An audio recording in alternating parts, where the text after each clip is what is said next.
जय हिंद। आप सभी का स्वागत है टारगेट यूपी परीक्षा में।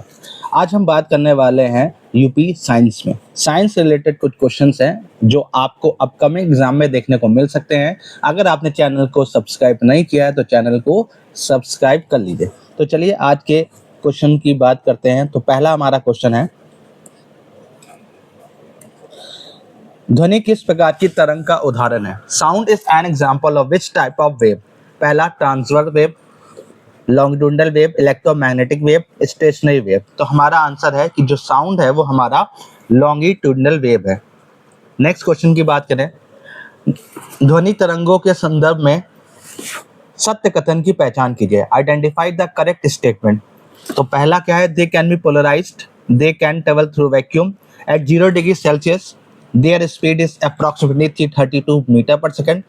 All of the above, all of the above नहीं, क्योंकि स्टार्टिंग के दो हमारे गलत हैं।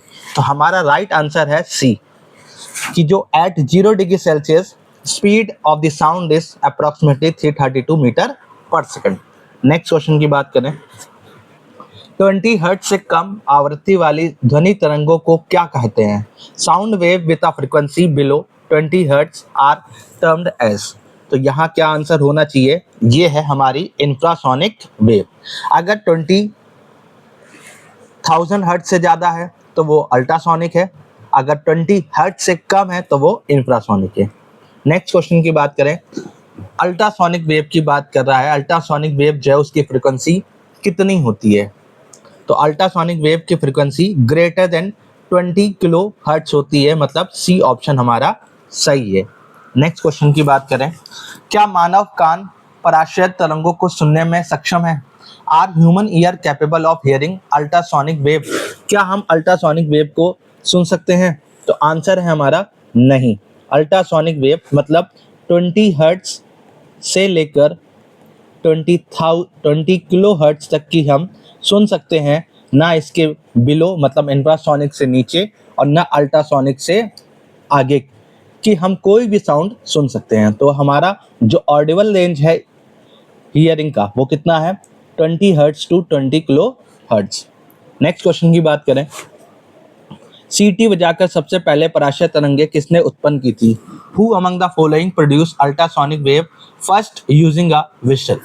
तो विसल से जो आंसर है वो हमारा है बी आंसर है, फ्रांसिस गैल्टन ने। नेक्स्ट क्वेश्चन की बात करें, ये तो फैक्ट वाला क्वेश्चन है तो ध्यान रख सकते हैं। नेक्स्ट क्वेश्चन बात करें, डॉल्फिन और चमगादड़ अपने शिकार या मार की रुकावटों को खोजने के लिए किस तकनीक घटना का उपयोग करते हैं? विच phenomena is utilized by dolphin and bats to locate prey or obstacles? prey or obstacle मतलब enemy भी हो सकता है अपना। तो आंसर क्या होना चाहिए? Refraction of sound, beats formation, echo location या स्कैटरिंग ऑफ साउंड? तो यहाँ का आंसर है इको लोकेशन। क्या आंसर है? Echo location. नेक्स्ट क्वेश्चन की बात करें, घरों व इमारतों से कीट पतंगों को भगाने के लिए किस प्रकार की तरंगों का प्रयोग किया जाता है? Which type of wave are used to repel insect from houses? अगर इंसेक्ट को भगाना है तो किन तरह की वेव का यूज कर सकते हैं? Infrared wave, radio wave, ultrasonic wave या फिर सब सोनिक वेव? तो आंसर क्या होना चाहिए हमारा? Ultrasonic wave. अगर आप इसका यूज करते हैं तो जो कीड़े हैं वो घर से बाहर जा सकते हैं। नेक्स्ट क्वेश्चन की बात करें, ध्वनि की तीव्रता या तारत्व पिच मुख्य रूप से किस पर निर्भर करता है? तो जो पिच होता है साउंड का वो किस पे डिपेंड होता है? तो पिच की अगर हम लोग बात करें तो पिच हमारी डिपेंड होती है फ्रीक्वेंसी पे। ये ध्यान रखने वाली बात है कि जो पिच है हमारी वो डिपेंड होती है किस पे? फ्रीक्वेंसी पे। नेक्स्ट क्वेश्चन की बात करें, हवाई जहाज़ों के आंतरिक पुर्जों की सफाई में किस तरंग का प्रयोग किया जाता है? Which wave are used for cleaning the internal machine of aircraft? तो इसका आंसर क्या होगा? आप सभी मेरे को बताएं जल्दी से। Ultrasonic wave, infrasonic wave, radio wave, microwave? तो यहाँ जो सही आंसर है वो है आपका अल्ट्रासोनिक वेव। इसका यूज करके हम एयरक्राफ्ट की इंटरनल मशीन को हम साफ कर सकते हैं। नेक्स्ट क्वेश्चन की बात करें, मानव कान द्वारा सुनी जाने वाली ऑडिबल ध्वनि की आवृत्ति सीमा कितनी होती है? अभी हमने स्टार्टिंग में क्वेश्चन किया था, तो आप सभी आंसर बताएं इसका क्या होगा। ये है 20 हर्ट्ज से 20,000 हर्ट्ज, इसी को हम क्या लिख सकते हैं, 20 किलो हर्ट्ज भी लिख सकते हैं। इसी को हम Audible range of human ear भी कहते हैं, ध्यान रखिएगा। नेक्स्ट क्वेश्चन, तरंग चाल को v से, आवृत्ति n से, तरंग दैर्घ्य मतलब लैम्डा, इसको लैम्डा से के बीच सही संबंध क्या है। तो सही संबंध की अगर बात करें तो इसका क्या आंसर होना चाहिए, v equal to N lambda, v equal to N lambda होता है। इसका आंसर क्या हो जाएगा, N lambda, v equal to N lambda. तो इसका आंसर बी हमारा सही आंसर है। ये थोड़ा सा मिसप्रिंट हो रहा है तो इसको सही कर लिएगा। जो तरंग चाल होती है, वेलोसिटी जो होती है वो होती है फ्रीक्वेंसी इनटू लैम्डा होती है, फ्रीक्वेंसी इनटू लैम्डा होती है। इस बात का ध्यान रखेंगे, मतलब लैम्डा का मतलब वेवलेंथ और ये है फ्रीक्वेंसी, तो v equal to F lambda भी कहते हैं। और यहाँ आवृत्ति को n से लिखा है तो ये हो जाएगा v equal to N lambda. Next question की बात करें, चंद्रमा पर होने वाले किसी बड़े विस्फोट की आवाज पृथ्वी या धरातल पर क्यों नहीं सुनाई देती। Why is an explosion on the moon surface are not heard from a distance। तो इसका आंसर क्या होने जाता है कि due to the absence of atmosphere, क्योंकि वहां पर एटमॉस्फेयर नहीं है, इसीलिए यहाँ तक आवाज सुनाई नहीं देती। नेक्स्ट क्वेश्चन बात करें, चमगादड़ रात के अंधेरों में भी कुशलता पूर्वक उड़ सकते हैं, इसका मुख्य कारण क्या है। Bat can fly effortlessly in the dark because, इसका क्या आंसर हो सकता है, they have exceptional night vision, they emit high frequency ultrasonic wave that guide them।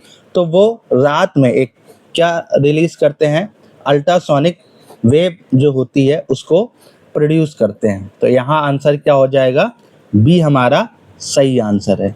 B हमारा क्या है, सही आंसर, कि जो चमगादड़ होते हैं वो रात में क्या करते हैं, अल्ट्रासोनिक वेव को प्रोड्यूस करते हैं जो उनको गाइड करती है।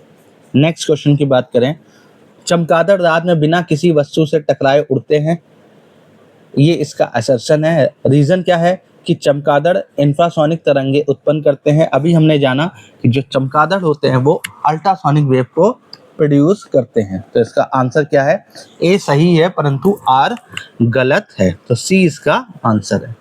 नेक्स्ट, यदि वायु में ध्वनि की चाल 332 मीटर पर सेकंड है, मतलब v आपको दे रखा है 332 मीटर पर सेकंड, और वायु दाब को दुगना कर दिया जाए तो ध्वनि की चाल पर क्या प्रभाव पड़ेगा। ध्वनि की चाल पे क्या प्रभाव पड़ेगा, तो ये याद करने वाली बात है कि जो साउंड है वो प्रेशर पे डिपेंड नहीं होता, साउंड प्रेशर पे डिपेंड नहीं होता, जिसके कारण हमारी जो स्पीड है वो उतनी ही रहेगी 332 मीटर पर सेकंड, ये अपरिवर्तित है। नेक्स्ट क्वेश्चन की बात करें, निम्नलिखित में से किस माध्यम में ध्वनि की गति सबसे तीव्र होती है। तो सबसे तेज किस में होती है, सॉलिड में। तो सॉलिड यहाँ क्या है, स्टील और आयरन। नेक्स्ट क्वेश्चन की बात करें, बिजली चमकने के कुछ समय बाद बादलों के गर्जन की आवाज सुनाई देती है, इसका कारण क्या है।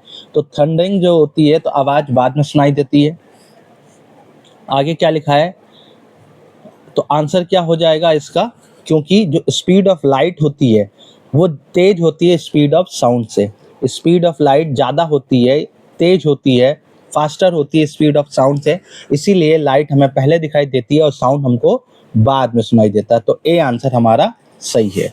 नेक्स्ट क्वेश्चन की अगर हम लोग बात करें, what is the approximate speed of sound in air under normal condition. तो क्या साउंड होता है, तो 330 मीटर पर सेकंड होती है, कहीं कहीं 340 मीटर पर सेकंड भी होती है, लिखी होती है, लेकिन यहाँ पर ऑप्शन में 330 मीटर पर सेकंड है speed of sound in air.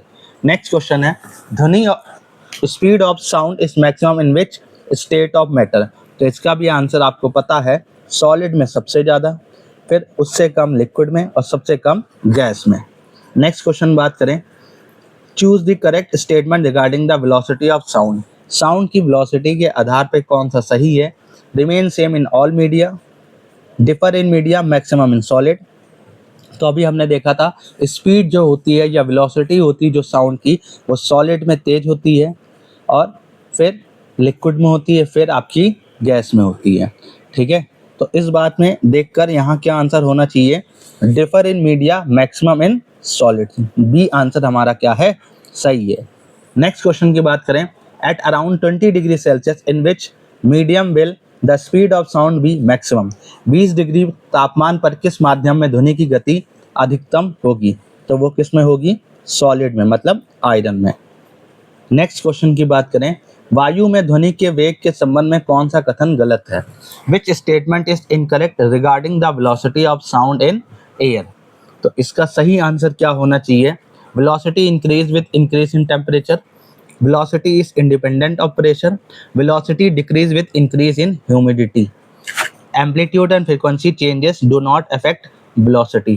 फिर से एक बार क्वेश्चन पढ़ेंगे, which statement is incorrect regarding the velocity of sound in air, कौन सा गलत है, तो गलत ये है कि velocity decrease with increase in humidity, तो ये हमारा सही आंसर है इसका। नेक्स्ट क्वेश्चन की बात करें, how does a decrease in air temperature affect the speed of sound. अगर टेम्परेचर को कम कर दें तो स्पीड ऑफ साउंड में क्या प्रभाव देखने को मिलेगा, तो क्या आंसर हो सकता है, स्पीड इंक्रीज करेगी, डिक्रीज, रिमेन अनचेंज या बिकम जीरो। तो टेम्परेचर कम जब करते हैं तो स्पीड ऑफ साउंड भी क्या हो जाती है, डिक्रीज हो जाती है। क्या हो जाती है, डिक्रीज हो जाती है। नेक्स्ट क्वेश्चन की बात करें, असर्शन रीजन का, रेलगाड़ी का इंजन दूर से आने पर भाप पहले दिखती है और सीटी बाद में सुनाई देती है। रीजन यह है कि प्रकाश तरंगों की चाल ध्वनि तरंगों की चाल की तुलना में अत्यधिक तेज होती है। इससे पहले हम क्वेश्चन ये कर चुके हैं, तो यहाँ सही आंसर क्या होना चाहिए, ए और आर दोनों ही सही हैं और आर ए का सही स्पष्टीकरण है। क्यों, क्योंकि हम जानते हैं स्पीड जो होती है लाइट की वो तेज होती है, फास्टर होती है स्पीड ऑफ साउंड से। तो हमारा ए आंसर सही है, जिसमें ये कहा जा रहा है असर्शन और रीजन दोनों सही है और जो रीजन है वो करेक्ट एक्सप्लेनेशन है किसका, असर्शन का। आई होप दोस्तों आपको समझ में आया होगा। चैनल को शेयर कर दिएगा, सब्सक्राइब कर दिएगा। Thanks for watching, have a nice day.